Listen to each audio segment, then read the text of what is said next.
Is it time to grow your business?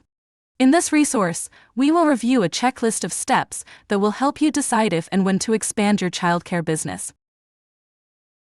The information contained here has been prepared by Civitas Strategies and is not intended to constitute legal, tax, or financial advice.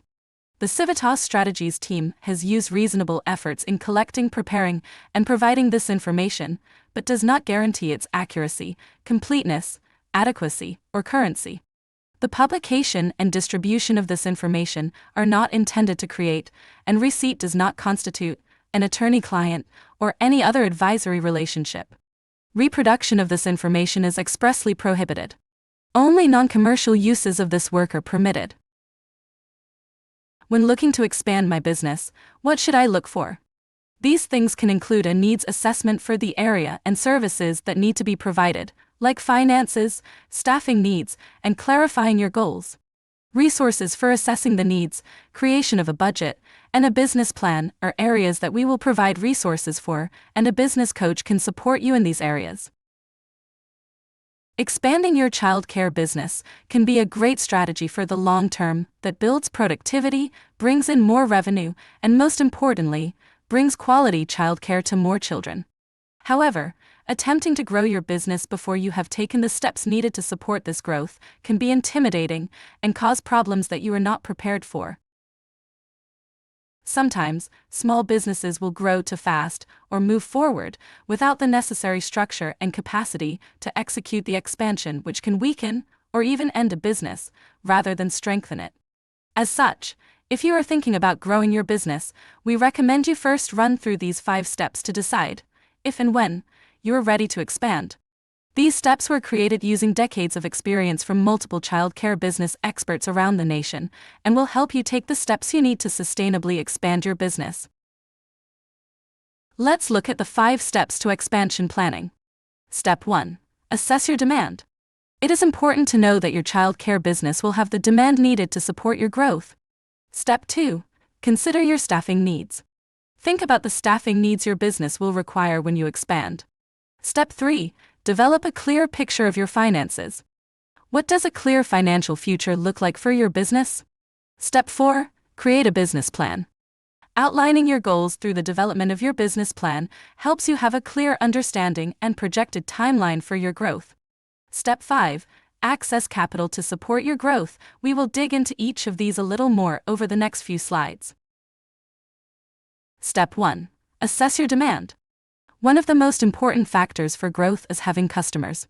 You must make sure that you have the level of enrollment that you need to provide the revenue to sustain your growth before you begin the expansion process.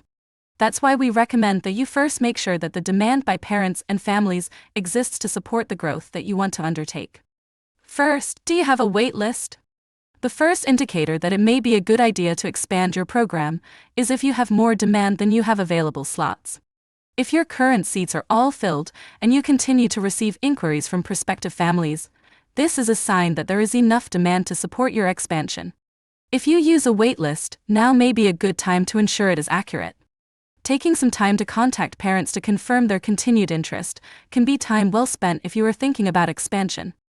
On the other hand, if you don't have enough children enrolled to sustain your current business as it is, expanding will put an added burden on you as you try to assume the additional costs of expansion without having the projected revenue to sustain it.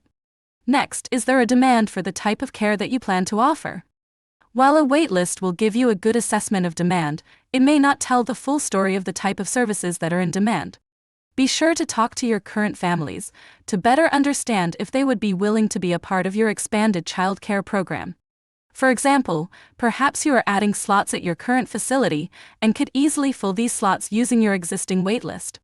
However, if you are opening up a new location in another part of town or are transitioning from a family care setting to a center-based program, these could be deal breakers for your families if the location is not good for them or if they prefer family child care over a center-based program. For this reason, it is important not to assume that a waitlist equals instant revenue. Speaking with families on your waitlist in advance can give you the information that you need to determine how many are likely to enroll in your expanded program, providing your business with the necessary revenue to sustain the added costs associated with growth. Finally, does your growth plan align with the needs of your community? The final way we recommend gauging demand before you undertake growth planning is to assess the needs of your community through talking with current families in your care, those on your wait list, and even others in the community. You can reach out to families on your own, or engage your staff to participate to better understand exactly who needs care in the area you are considering growing in. It is also helpful to understand the childcare landscape of the area and learn what other types of childcare businesses and programs are available. For example, are there particular services or characteristics of the location and families in the area that you need to consider?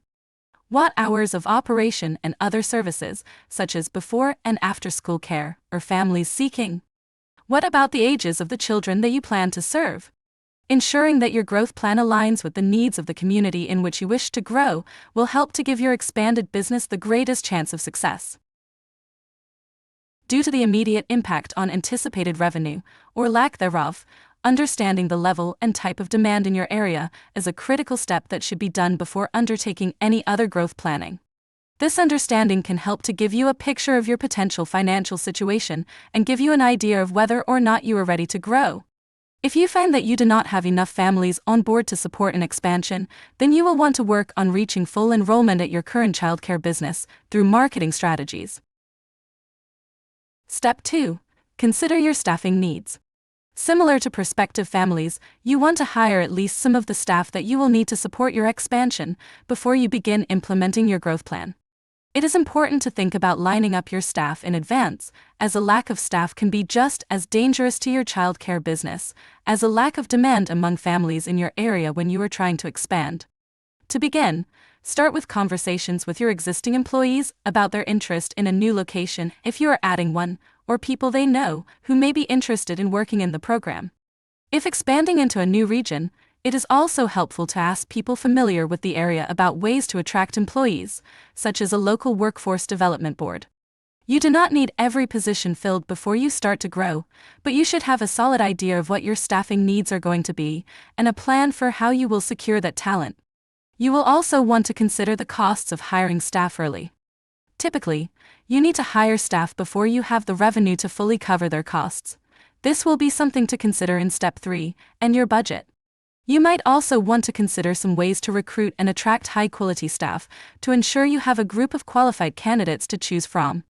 Make sure that you are realistic about your staffing needs and your ability to attract and retain employees. Step 3. Develop a clear picture of your finances. Some childcare providers see an opportunity to expand their business and do not realize their current business is actually not in a stable enough financial situation to support the added costs associated with growth. If a provider attempts to grow their business when they are not in a solid financial position, this can result in so much pressure on their business to generate revenue that it can damage their childcare business in the process, or even put the childcare provider out of business. Accordingly, if you do not have one already, ensure that you have a budget for the current year to guide your growth and planning. You should then build off of this information to ensure that you have a clear picture of your financial health by developing a cash flow forecast for the next 6 to 12 months. The difference between your cash flow and budget is important. A budget will tell you how much you think you are going to spend and how much you are spending over a year, while your cash flow tells you how much money you have coming in and how much you have going out every month. Having adequate cash flow is essential for business startups. For many new site expansions, there is a lot of money put out up front, including personnel costs, supplies, marketing, furniture, and any renovations. These expenses occur before you even begin to enroll children, and certainly before you reach the program's full enrollment potential. You must have enough cash to float your business until you can at least break even. Money is the lifeblood of any business, and as such, making sure you are financially sound is critical before you undertake any growth. This will let you know how much you plan to spend and how much you are making, so you have a sense of how much money you then have to invest in potential growth. Let's look closer at the differences between a budget and cash flow. Assume for the first 6 months of the year, a provider has a budget with $12,000 in revenue and $8,000 in expenses. As shown here, things look good. At the end of the 6 months, this provider will have $4,000 left in profit. But let's take a look at the cash flow for the same time period. When we look at the revenue and cash flow, we see that this provider is getting reimbursed for subsidy, and there's a delay of 60 days. So, our revenue doesn't start coming in until March. In the meantime, our expenses are the same every month. Does she end up with $4,000 in profit at the end of the 6 months? Yes, but for those 2 months, she's in debt and may be out of business because she can't pay her bills. No matter how much support you get in expanding your business, it is going to cost additional money in some way, either through loan payments or investing your own capital into the business directly. You should be aware of how much you are spending versus how much you are taking in per month, so that you can understand if this additional burden is going to be one that you can accept or one that might be devastating. Step 4. Create a business plan. Your next step is to create a business plan.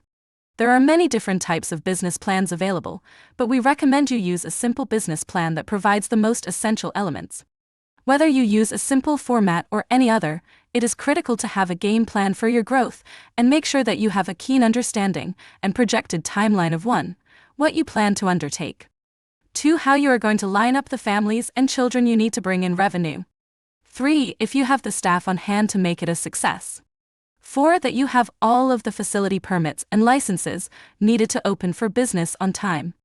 And 5. That you will have the cash flow throughout at least the first year so that you can keep paying your bills and obligations.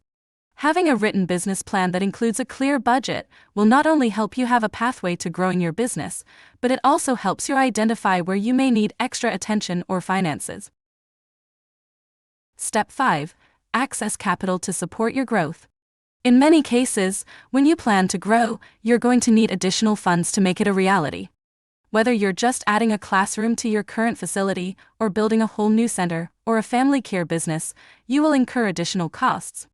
In these cases, accessing capital can be helpful because it provides money to help you grow to then make more money. However, you should make sure that you can handle any associated costs with accessing capital. For more information, visit the Child Care Collaborative of Iowa website or email fmc@midsu.org.